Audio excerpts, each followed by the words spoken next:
For another edition of Sports Greatest Hometown History, we're going back to Buck O'Neill. He told a extraordinary story. He had a nickname from the great Satchel Paige, who was, in my mind, the greatest pitcher ever in baseball history. And Satchel was sort of one of those guys that uh, joked around a lot. A lot of people didn't think that he had a whole lot of depth when in fact he did. Buck told this story about they had gone down to one of the southern states where one of the selling blocks had been, and they stood there in silence for a while. And Satchel said, I feel like I've been here before. I believe both of their grandfathers, certainly great grandfathers, had been slaves, and Buck O'Neill said, absolutely. And he said it's just one of those pieces of him, uh, the depth that he had, and understanding his past, knowing how it was part of who you were and what you had overcome to that degree, and everything that you needed to overcome after that, because certainly. Uh, Segregation was clearly there in baseball and John, the Jim Crow South and all that as well. Another story, he would talk about, Buck O'Neill would talk about Satchel called him Nancy.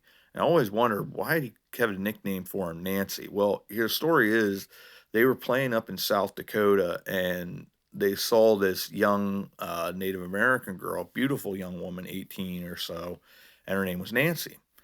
And he's like, well, why don't you come out to eat with us? So she went out to eat with him, and they had a good time. And he said, why don't you come out to Chicago, and we're gonna be playing there next, and I'll pay for a bus ride down and all that. So they were staying in the Evans Hotel down in Chicago, and they were eating there in a restaurant.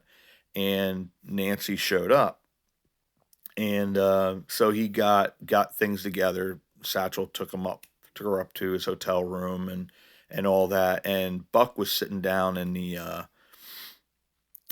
restaurant yet, and here his fiance, Satchel Paige's fiance, showed up in a cab, and he's like told the bellboy, "Hey, you got to let Satchel know to move Nancy to this other room that's right next door to his."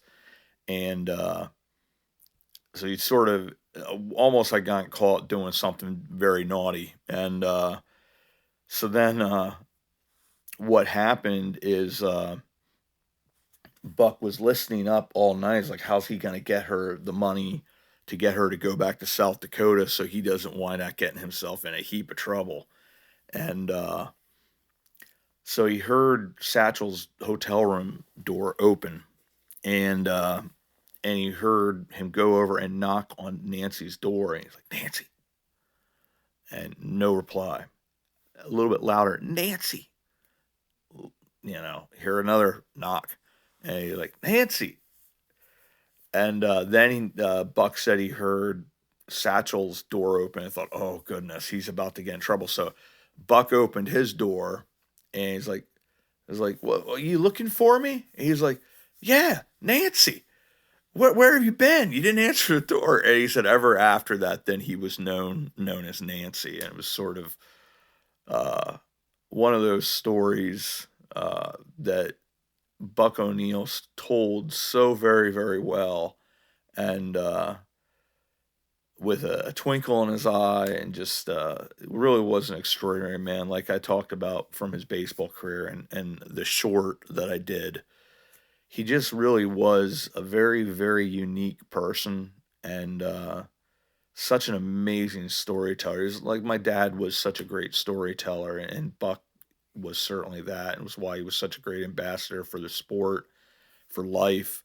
The fact that he didn't hold a bitterness and a grudge that he was never given the opportunity like he deserved to be in the major leagues.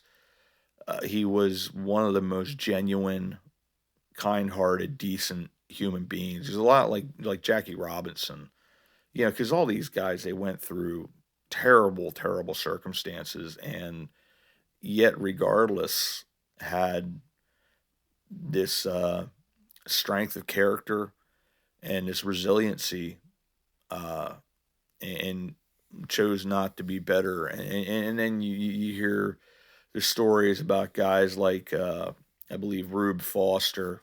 Uh, he was a great pitcher for the Negro Leagues, and Josh Gibson, that it both sort of drove him a little insane because they were never given that opportunity. They just wanted a chance to prove that they were worthwhile and that they were up to the standard of the major leagues, and just yeah, and I think that's probably the greatest travesty more than anything of what these guys went through is they never were given the opportunity to prove who they were and why they deserve to be there. And uh, I am going to have in the comments the NPR uh, radio conversation with Buck O'Neill, so you guys can get the joy of hearing Buck's voice, but also hearing him tell that story about Nancy. Mine was abbreviated, but and if you ever get the chance, PBS documentaries, the Ken Burns, you get access to in baseball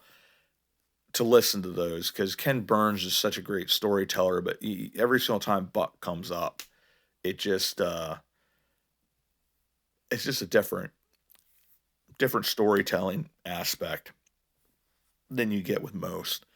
And it sort of brings you home because I remember when I was a kid, one of the great memories on summer evenings, my dad would go. We had this porch uh, building, and he would sit there with the radio. We had an old radio from my mom's dad, and we'd listen to Harry Callis and the Phillies and Richie Ashburn on the radio. And me and my sister would be running through the yard trying to catch fireflies because it's right there at dusk, and just one of those memories of childhood. And Phillies were awful for most of those years, but it was just always such a joy. And this is why he is such a great ambassador. It's why he's in the Hall of Fame. I wish they had put him in the Hall of Fame before he had passed because he really deserved that honor. But it's just some great stories, sort of funny. Wrong, yes. But that was sort of Satchel, how he was, and really interesting, one of those really interesting guys, and him and Buck O'Neill were very close, and some great stories there of their experience and the life experiences of people within sports and just life in general. So as always, I want to thank you guys for coming along, telling these stories, and we'll see you all about town.